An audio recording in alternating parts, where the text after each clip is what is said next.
Returning to yesterday's halacha for just a moment, it's such an important and ongoing problem that I think we should take note of the words of the Mishnah Berurah himself.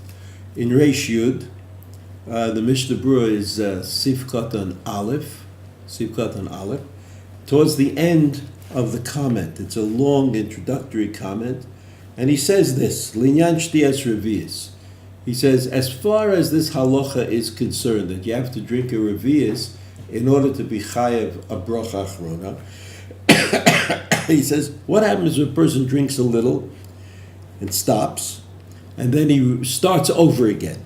He starts drinking, he drinks little by little until it all adds up to a revi'is. So he says, this is really difficult, because Yesh Omrim, there are those who say that it doesn't really amount to a revi'is. So Yesh Omrim, others say that it does, as long as he's within the limits of Kedei Achilas Pras. We will say that that's about 4 minutes, right? If he drinks the whole revi'is within the 4-minute span, there are those who say that you have to drink the revi'is all at once. And there are others who say that if you didn't drink it all at once, that's also fine. And then he quotes the Gra, the Vilna Gaon. He says that it's the second opinion which is the correct opinion, right? The second opinion which is the correct opinion. Then the Mishnah Berurah makes a comment, his famous comment about tea and coffee. He says, after all, tea and coffee are drunk when they are very hot. And he says, if it's a cold drink, you could just drink a revi'is all at once. It's not so difficult. But with tea and coffee, it's really very difficult, because the way you drink tea and coffee is little by little.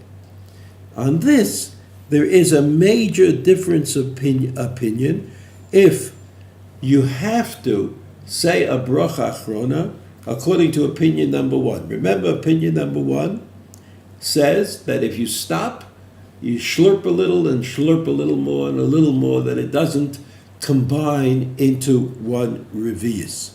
The difference between tea and coffee is that the slurping is not entirely your own choice. The reason you're slurping is you have no choice. You can't really drink a hot drink all at once. So if you can't drink it all at once, it may be that in such a case, eino mitztaref, that it doesn't come together. And he quotes also that this is minhag ha'olam. You know that the Mishnah Berurah in several places came out strongly in favor of minhag ha'olam. It was sort of a way, it was the custom, the accepted custom. It was a kind of, that the Mishnah Berurah felt that he should justify the accepted custom of Bnei Yisrael, because it would be unreasonable to say that Bnei Yisrael as a community was doing it wrong, that all the people who are trying to keep the Torah and do the mitzvahs and keep the halacha are simply wrong. So that it seems to the Mishnah Berurah that it's reasonable to say that when it comes to coffee or tea, you shouldn't make a Bracha Achrona. And then he says, Anshe Maaseh. These Anshe Maaseh are people who are super careful, who are beyond regular, right? The people who understand that you need to be especially careful in keeping the halacha.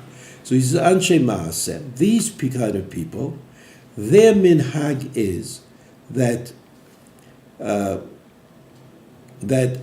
you leave in the cup of coffee or the cup of tea, you leave over a revi'is at the end, like you slurp, slurp, slurp. As you're slurping, it's getting cooler and cooler and cooler. So if it gets cooled down to the point where you can drink a whole revi'is at once, you drink a whole revi'is at one time, and then you say a Bracha Achrona. So the Mishnah Berurah justifies the well-known minhag. You see it every place, that when you drink coffee and tea, you don't make a Bracha Achrona.